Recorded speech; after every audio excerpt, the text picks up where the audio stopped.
अस्सलाम वालेकुम बच्चों।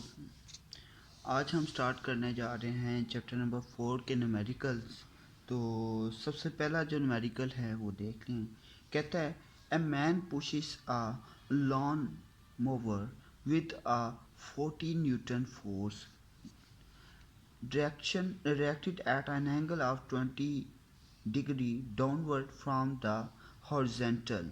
Find the work done by the man as he cut a stripe of grass 20 metre long. बच्चे सबसे पहले लॉन मोवर आपके पास बेसिकली ये होता है कि बड़ी बड़ी घास जो होती है उसको काटने के लिए हम यूज़ करते हैं। तो इसमें क्या होता है कि वो 14 न्यूटन फोर्स लगा रहा है। कितनी फोर्स लगा रहा है? 14 न्यूटन फोर्स लगा रहा है और उसके साथ जो एंगल बन रहा है वो हमारे पास हो रहा है 20 डिग्री का। हमने क्या फाइंड करना है? वर्क डन फाइंड करना है और जो कि कितनी डिस्टेंस जो डिस्प्लेसमेंट है वो कितना कवर कर रहा है, डेट इज़ 20 मीटर। सबसे पहले फोर्स उसने दी हुई है लॉन मोवर की, कितनी है आपके पास? F is equal to 14 newton है, थीटा आपके पास है 20 डिग्री एंड लेंथ आपके पास डी आ गया 20 मीटर। वर्क का फार्मूला आपके पास क्या होता है? Work is equal to F dot D. Dot product को खत्म करते हैं बच्चे, आपके पास आ जाता है F D cause of theta. तो आपने सिंपली इनके अंदर वैल्यूज पुट करनी है। एफ का आपके पास 40 है, डी आपके पास 20 है and cause of 20 degree put करेंगे तो आपके पास आंसर आ जाएगा। चलते हैं अब नेक्स्ट न्यूमेरिकल के ऊपर जो कि आपके पास है। न्यूमेरिकल नंबर है 4.2 जिसमें कहता है a raindrop of mass 3.35 multiply 10 की power -5 kilo joule fall vertically at a constant velocity under the influence of the force of gravity and the friction। कहता है एक बारिश का कतरा है जो कि ज़मीन के ऊपर गिर रहा है। अब ये गिर रहा है किस वजह से? ग्रेविटी की वजह से गिर रहा है और इसके अंदर एयर फ्रिक्शन मौजूद है। इन फॉल थ्रू 100 मीटर, कहता है 1000 मीटर ज़मीन तक आके गिरता है। Which work is done, how much work is done, यानी कि हमने वर्क डन फाइंड करना है, डब्ल्यू की वैल्यू फाइंड करनी है। ग्रेविटी एंड फ्रिक्शन, यानी कि आपने ग्रेविटी और फ्रिक्शन का वर्क डाउन फाइंड करना है ऑन द रेन ड्रॉप, उस बारिश के कतरे के ऊपर। सबसे पहले बच्चे आपके पास मैस ऑफ रेन ड्रॉप उसने दिया हुआ है, m is equal to 3.35 multiply 10 की पावर -5 किलोग्राम। अब नेक्स्ट आपके पास कहता है उसकी जो हाइट है वो जो उसने दी हुई थी that is equal to 100 metre. Height उसने दी हुई थी कि इतना डिस्टेंस कवर कर रहा है। तो बच्चे आपने work done by gravity W G find करेंगे and work done by friction that is W F find करेंगे। सबसे ग्रेविटी के लिहाज से work done by gravity that is equal to F into H. अब F आपके पास बेसिकली क्या है? F इज तक आपके पास जो वेट होता है, पानी के ड्रॉपलेट का वेट होता है वो कंसीडर किया जाएगा। फोर्स की जगह आप वेट का फार्मूला लगाएंगे एंड जब डॉट प्रोडक्ट को हम ख़त्म करते हैं तो आपके पास आ जाता है cause of theta.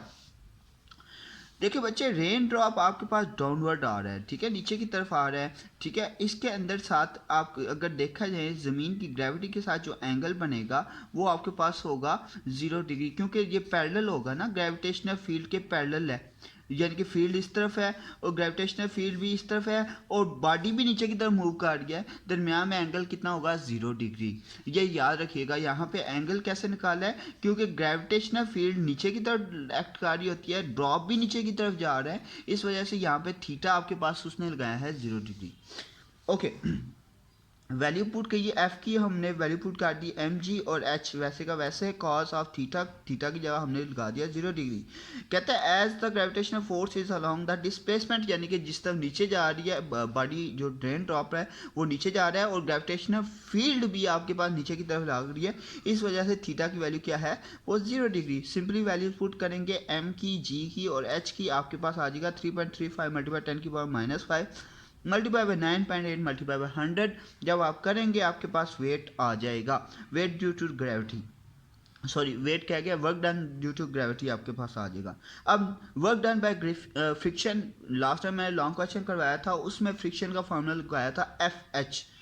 Hair F आपके पास फ्रिक्शन को शो करवाती है, यानी कि एफ आपके पास फ्रिक्शन है। ठीक है। तो एफ डॉट एच होता है, डॉट प्रोडक्ट को ख़त्म करेंगे आपके पास आ जाएगा F H cos of theta. अब बच्चे यहाँ पे देखें, एज जो रेन ड्रॉप है, रेन ड्रॉप नीचे की तरफ आ रहा है, फ्रिक्शन इसके अपोजिट लग रही होती है। मैंने लास्ट टाइम भी बताया था फ्रिक्शन हमेशा अपोजिट डायरेक्शन में लग रही होती है। अगर ये दोनों मैं कह लूँ कि एंटी पैरेलल हैं, इनके दरमियान जो एंगल होगा वो आपके पास 180 डिग्री का होगा। एंगल आपके पास ऑलमोस्ट होगा 180 डिग्री का। कहता है a friction is opposite to displacement, यानी कि डिस्प्लेसमेंट के अपोजिट है, therefore the angle between the friction force H is equal to 100 degree 180 degree. आपके पास दोनों के दरमियान जो एंगल होगा वो होगा 180 डिग्री का। तो W F is equal to F H cos of 180 degree, cos of 180 degree that is equal to -1, तो W F is equal to minus F of H. अब यहाँ पे friction as the drop is falling at a constant speed, यानी कि उसकी जो speed है overall देखी जाए वो कांस्टेंट है, तो यहाँ पे f is equal to the weight, friction basically उसके वेट के इक्वल होगी, that is equal to M G, जो कि हमारे पास इक्वल होता है उसके एम जी के। तो W F is equal to minus M G H. Simply आपके पास ये जो वैल्यू आई थी ये माइनस के अंदर आ जाएगी, डैट इज योर आंसर। यानी कि ग्रेविटी के लिए पॉजिटिव होगा और फ्रिक्शन के लिए वो चीज़ नेगेटिव होगी। नेक्स्ट चलते हैं बच्चे, न्यूमेरिकल नंबर आपके पास है 3। कहता है 10 bricks each 6.0 centimetre thicker and mess 1.5 kilogram. कहते हैं 10 ईंटें हैं आपके पास, हर ईंट 6.0 सेंटीमीटर थिक है और उसका जो मैस है वो है 1.5 किलोग्राम।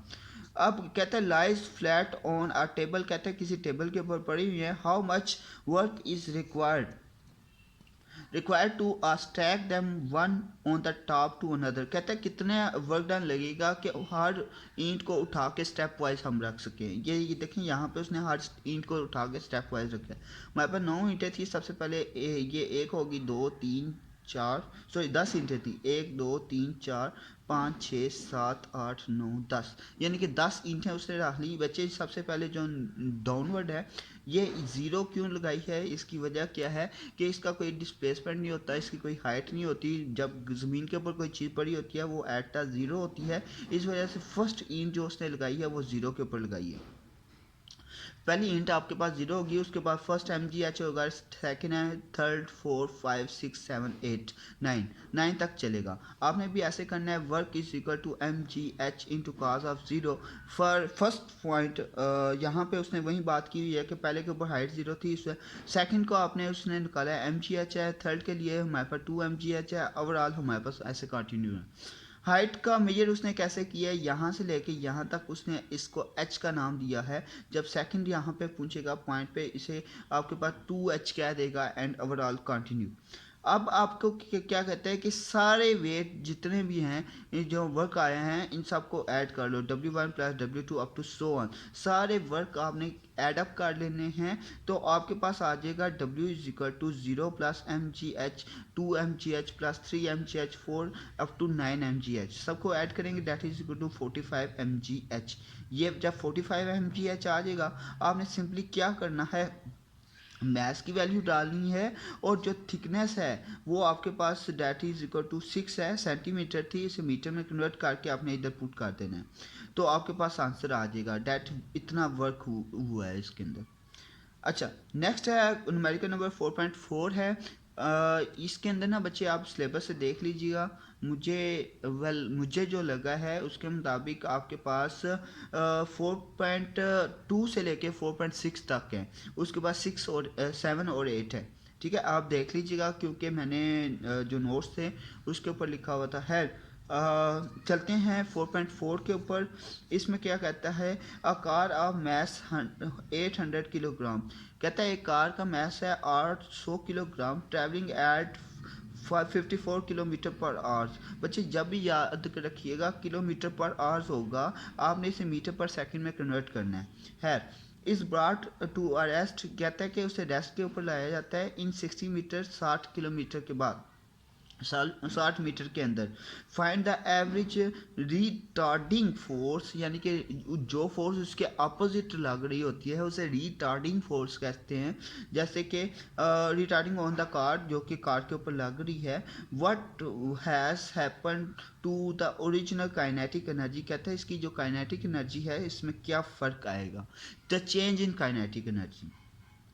तो बच्चे हमने लॉन्ग क्वेश्चन पढ़ा था जिसके अंदर हमने कहा था जो पोटेंशियल एनर्जी में वेरिएशन आ रही होती है इसकी वजह से चेंज इन काइनेटिक एनर्जी आता है। ठीक है, पोटेंशियल एनर्जी में वेरिएशन है। आगे देखते हैं बच्चे, आपके पास कहता है mass of car is equal to M is equal to 800 kilogram.